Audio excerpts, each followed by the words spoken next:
Come on, mister. I'll take you to Rose's trailer.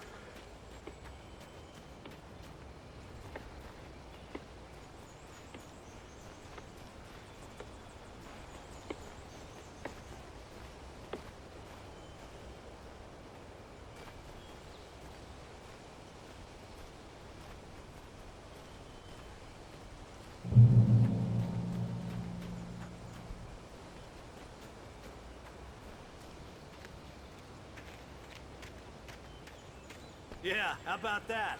It was there in the morning, as if it had fallen from the sky. But it would take a tornado to lift something like that. We're damn lucky it didn't crush any of the trailers.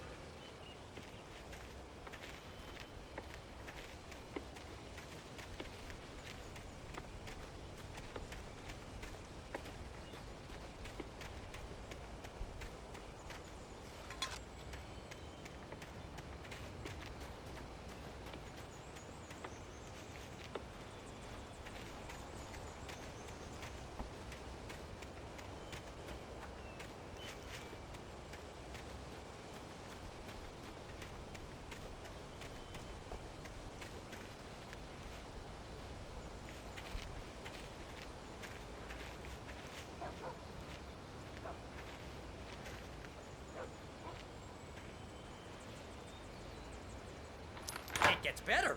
A local girl, Barbara Jagger, drowned in Cauldron Lake just a week earlier. They were lovers. Sure, Jagger's a local spook store. The Scratching Hag. Comes for you in the dark. Childish stuff like that. Anyway, Al, I'm just getting to the best part. All of the articles about this stuff were written by Cynthia Weaver. I asked around, and she's that crazy bag lady you met. What, the lamp lady? She can be a little loopy, but she's not homeless or anything.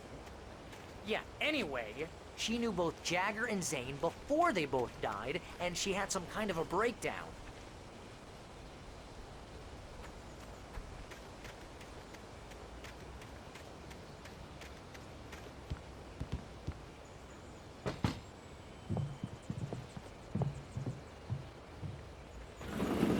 Welcome to... Oh dear, Mr. Wake. I'm so glad you're here. Rose, you have my manuscript? Oh. Oh yes. Yes. Please, come in. Hey, this is really good. Rose, Yes, my manuscript. I really need it. I understand.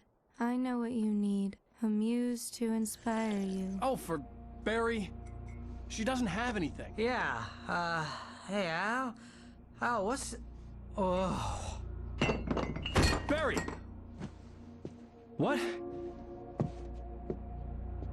What?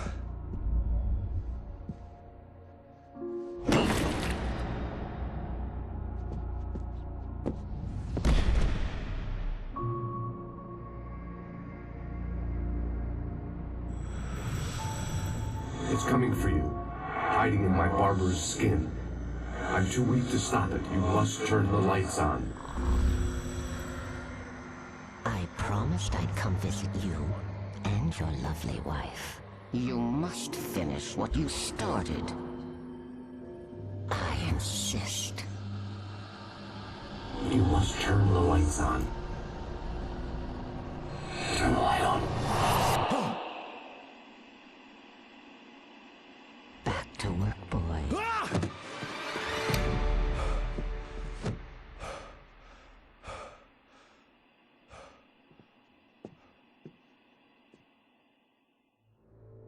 I felt nauseous, hungover. Only anger kept me going.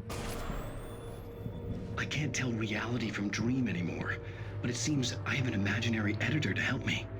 She's an old woman in a funeral dress. I call her Barbara Jagger. She's very strict. I'm writing faster and faster. My manuscript is being heavily revised. The edits are getting very aggressive, and each day there's less of me and more of her. I hate it, but I know she's right. She promises me I can save Alice this way. She knows more of this than I do. About the complex incantation I'm attempting. About this place. She's worked with another writer under similar circumstances, Thomas Zane. The genre of the story seems to be shifting. It's turning into a horror story. I'm getting close. I can feel it.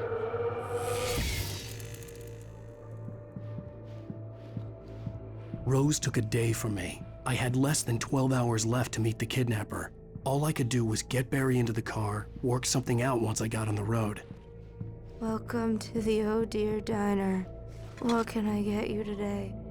Coffee? I couldn't work up much hate for Rose. Something had used her to get to me and left its mark. First refill is free. Milk and sugar on the counter there. Would you like to hear today's specials? Thank you. A nice day. Come back soon. My gun and flashlight were gone. I'd have to find a way to get Barry into the car as quickly as possible. There was no time to waste.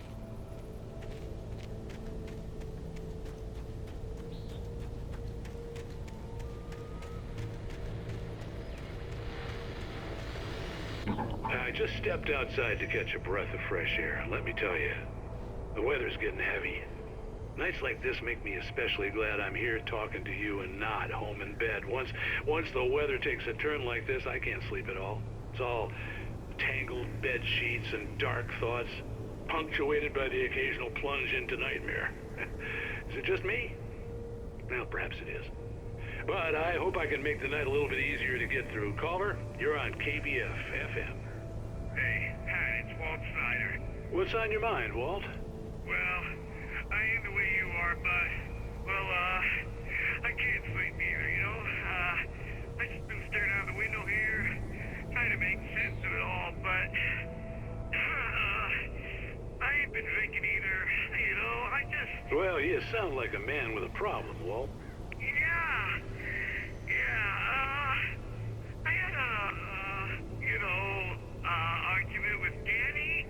You know, Danny, and, then I get in trouble with the law, you know, and, I'm just, well... I heard something like that, Walt.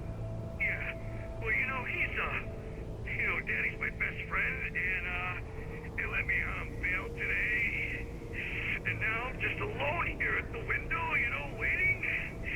Man, and there's something in the air tonight, man. I was just outside looking up at the sky above our broadcast tower thinking the same thing. What are you waiting for, Walt? I don't know. You know, something's gonna happen. You know, I think I better go. Well, Walt, maybe... No, thanks, Pat. Well, good luck to you, Walt. Hang in there. Let's take a little break, folks. This weather's really something else, huh? How can I be sure you will walk away?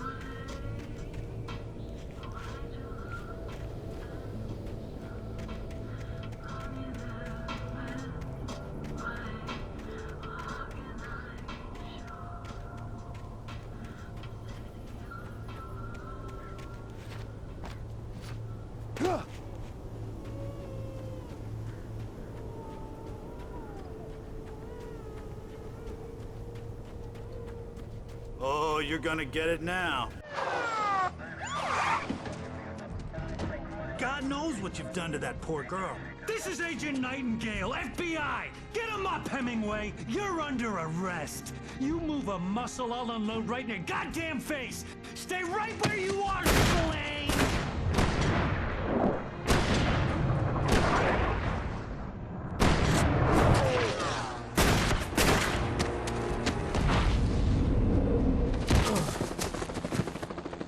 What are you? I'm standing right here, you goddamn maniac!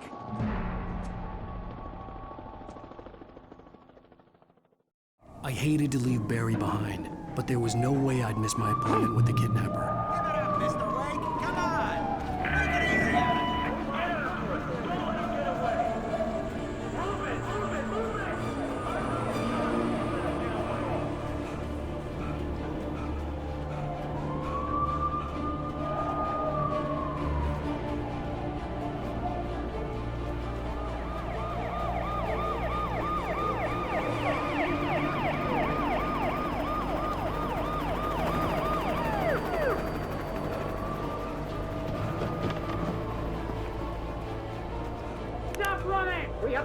Contact in sight!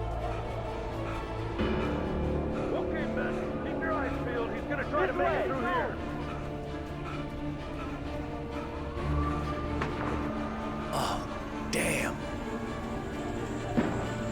Clear now! Time! Stop! God damn it! Where'd he go? I'm on! God damn it! Where'd he go?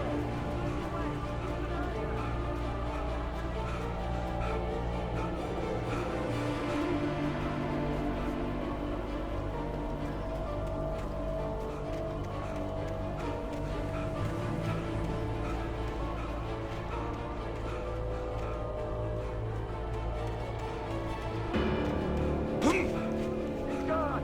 Come on, guys! We need to head him off!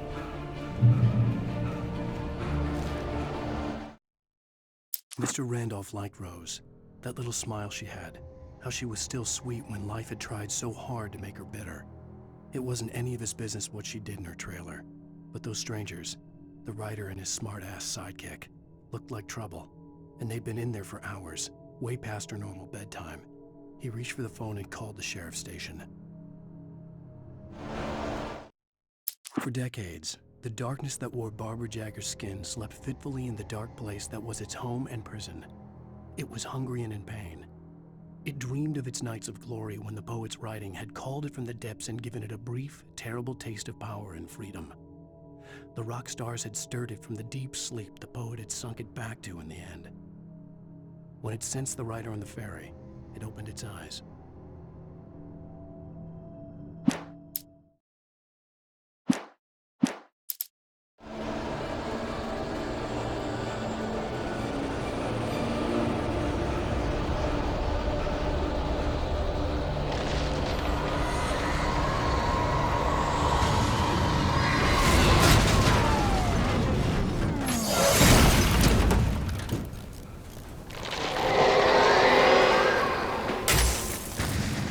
Come in, Agent Nightingale. This is Sheriff Breaker. Over. Nightingale, over. What on earth is going on? My deputies tell me he fired at Wake, and he didn't have a gun. You almost hit a civilian instead. Over. Sheriff, Wake's running. I'm giving you...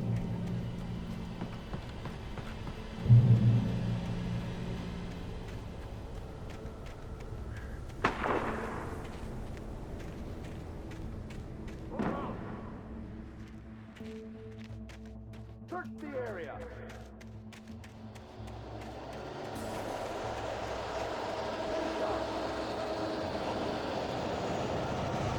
This way! Over here!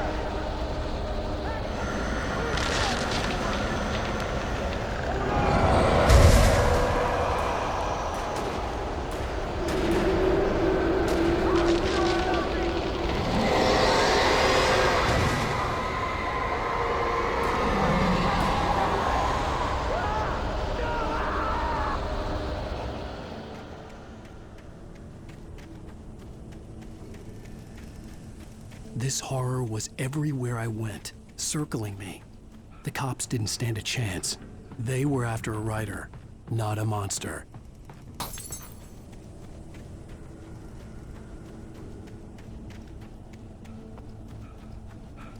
Sheriff Breaker, this is Agent Nightingale. I've lost contact with most of the men you assigned to me. It's Wake's doing. Wait, are you seriously telling me that geek writer just took out my deputies? Are you kidding? I mean, have you seen this guy? He wears a tweed jacket. Over.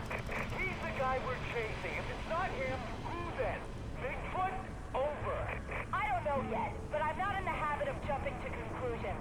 That tends to come back and bite you in the ass. Out.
This is James. Mulligan Thornton, come in. Over. Thornton here. James, we got both Wheeler and Rose in custody. They didn't put up a fight or anything. But they were... Hey, Mulligan, what are you doing? Come on! Sit down and give me that. James, Mulligan here. Over. Go ahead, Mulligan. Over. We got Wheeler and Rose here. Wheeler's drunk or hopped up on something. Speaking of which, that Fed had a pretty distinctive whiff of Otis Scotch about him, if you know what I mean. Over. I don't have anything on that, Deputy Mulligan. Over. Well, whatever. Anyway, Rose is just being plain weird here. You better get Doc in to take a look at both. Over. Gotcha. You better get them here quickly. The, Fed's gonna want to interview Wheeler. Over. Oh, yeah, I'll bet he does. Looks like they have a lot in common. Mulligan out.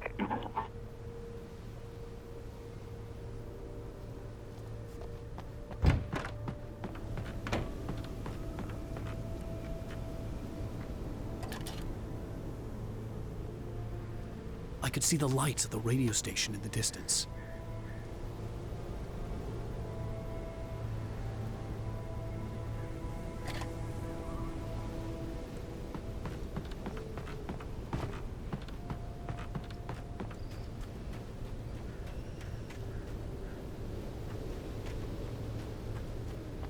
I imagined that the broadcast tower in the distance was part of the local radio station.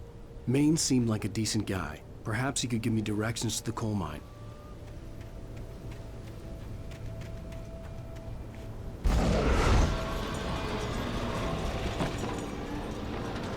Unnatural shadows clung to the gate. The darkness that was after me was trying to stop me. I wouldn't get through without a light.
It took me a moment to recognize the flashbang grenades. They were an ideal weapon for my situation. Team 1, come in. Over.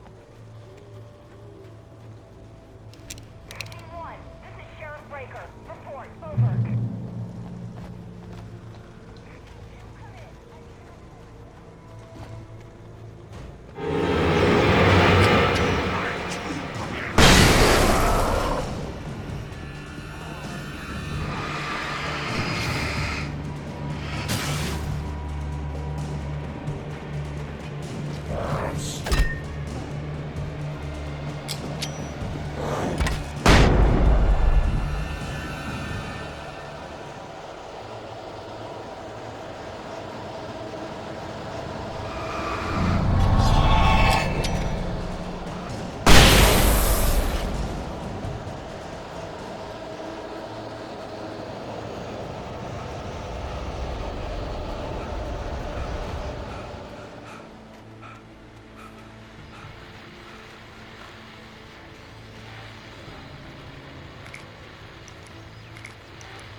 And here's another call. You're on KBFFM with Pat Maine. It's Milt Peabody, Pat. What's on your mind, Milt?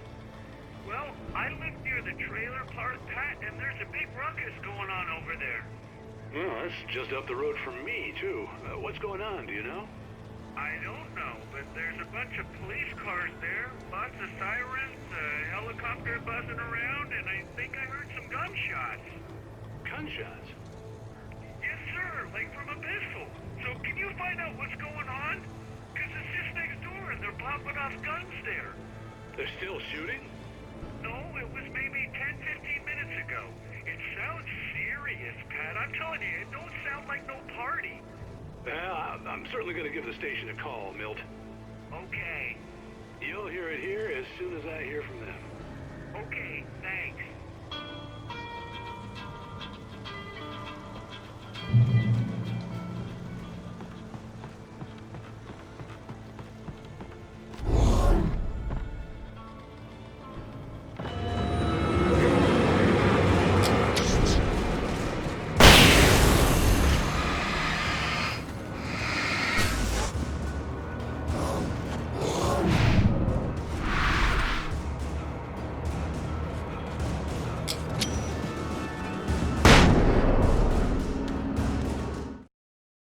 Touched by the dark presence, Rose was lost in a dreamland where everything was drawn in black and gray crayons.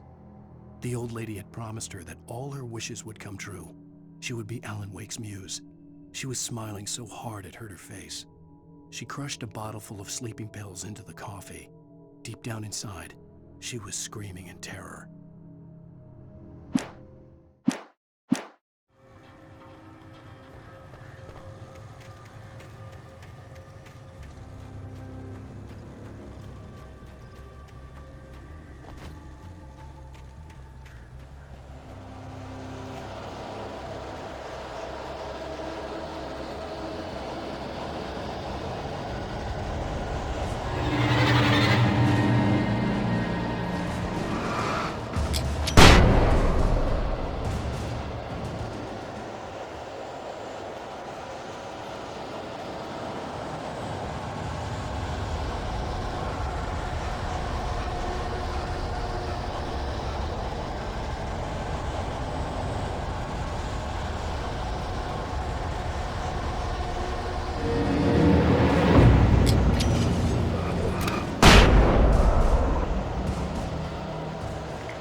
I hope Maine could lend me a car to get to the coal mine.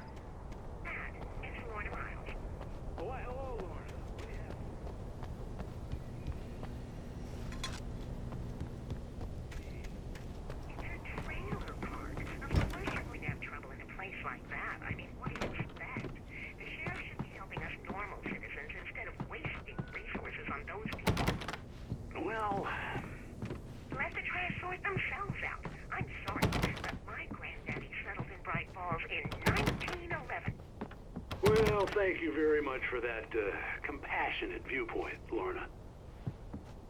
Oh, here's a little surprise. The famous writer Alan Wake just walked in. Folks, I'm going to see if I can talk him into an interview. Come on in, Mr. Wake. Oh, I'm so glad you could find the time to do this, Mr. Wake. Nowhere to run now, Dan Brown. You back away from me. Don't hurt her. Whoa, whoa, whoa. Everyone calm down. Put the gun down. We're all friends here, right? Cool your jets, Nightingale. We got him. Judas Priest! What the hell's the matter with you? There's a civilian in there.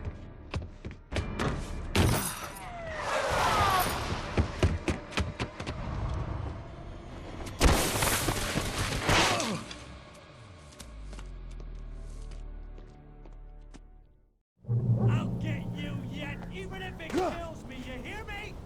You hear me, H.P. Lovecraft? I had fallen off so many cliffs it was ridiculous. That's what you get for naming a book The Sudden Stop. It was probably good I hadn't had the chance to tell Maine where I was going. I'd have to lose the cops and find my own way to the mine. Nightingale stared through the broken studio window into the dark woods. He turned around, started to walk out, but Maine grabbed his arm. "Young man, you almost shot me. You don't shoot off rounds at people like that. What's the matter with you?" Nightingale shook his arm free, marched out. His cheeks burned with rage and humiliation.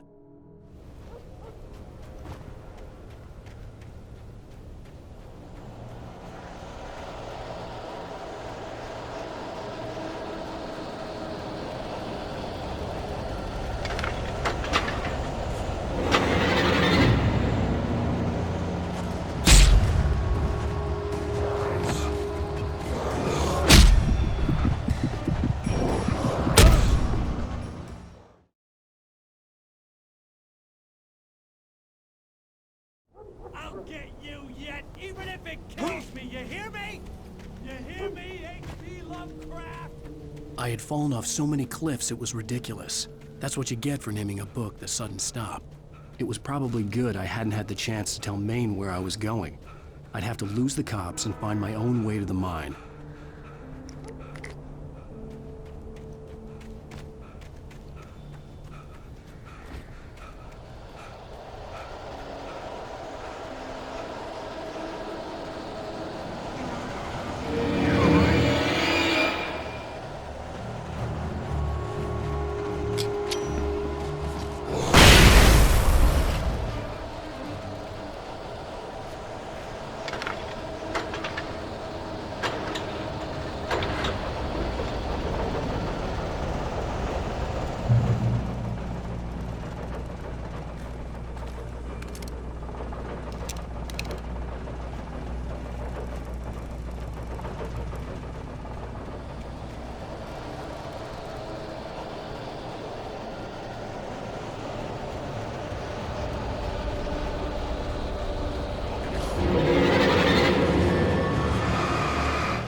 Danny had stepped out, but what stumbled back in was something else. Something alien. A monster. Walter tried to kill it, first with his fists, then a chair. It wouldn't die. Instead, it kept coming, unaffected by the beating it had taken. After Walter managed to kick it down the cellar stairs, fear took over. He ran, got behind the wheel, gunned the engine, The booze wouldn't make him forget, but he knew he had to try.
There was no sensible reason for the power company work lights to be here.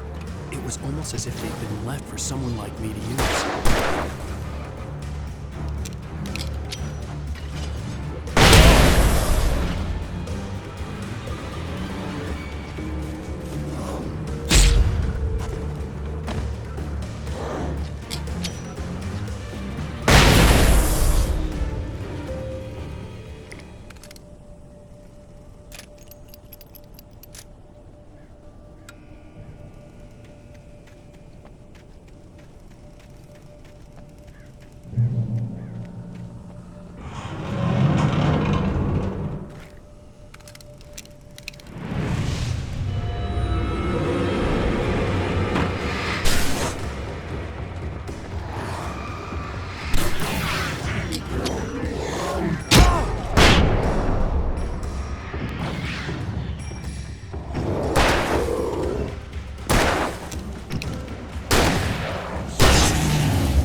Hello? The most stubborn man I've ever met. Alice? Alice? Alan. Alan. I'm so afraid. It keeps me in the dark. Please help me. I look at you, Alan, and it's not you. Something else. Looking out from behind your eyes.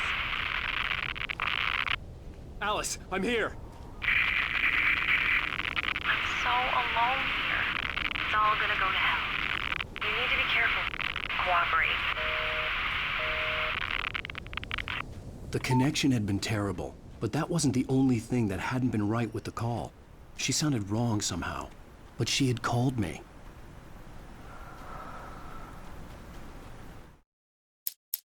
Sarah trusted her gut, and her gut said Agent Nightingale was an asshole. He felt wrong, and it wasn't just the smell of stale booze. It was in the way he flashed his badge, pulled rank, the look in his eyes when he wanted answers. Where was Alan Wake? What was this about an accident? Where was his wife? And most importantly, why did she let Wake go? He wouldn't answer her questions. Federal business was all he'd say.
I could see a railway bridge up ahead, and a warehouse of some sort on the opposite shore. I hoped I could find a car from there.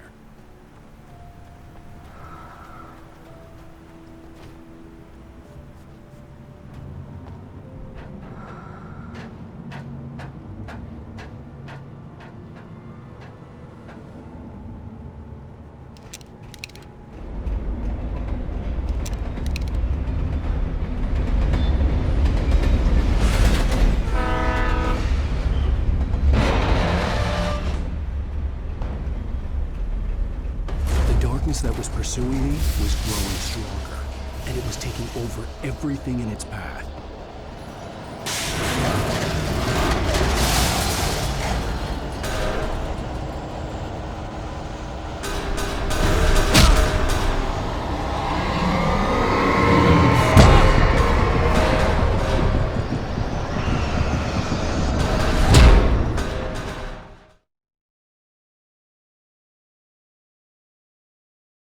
On the opposite shore. I hoped I could find a car from there.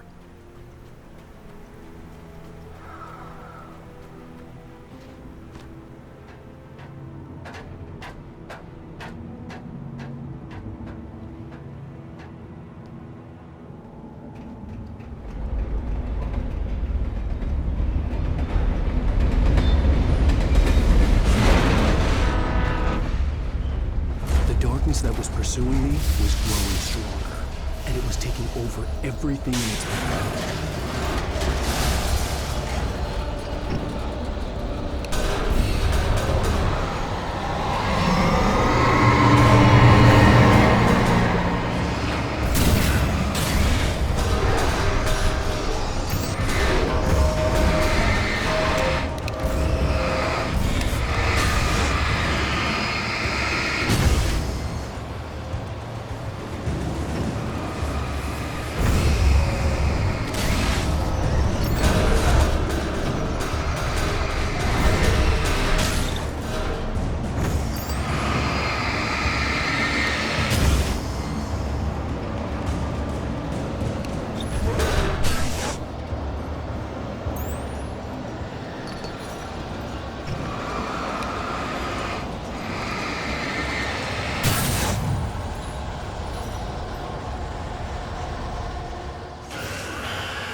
slammed the door shut right in his smug face.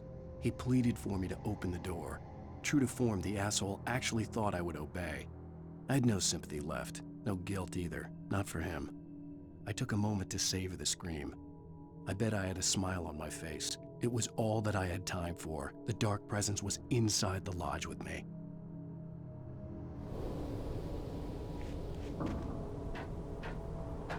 As a teenager, just starting to get interested in writing, Stephen King had been a source of inspiration to me. I thought about all the inanimate objects that had come to life in his books. No one is safe in a good horror story, certainly not the protagonist. That's what makes them fun. This was anything but. The darkness could possess anything, and it was getting closer.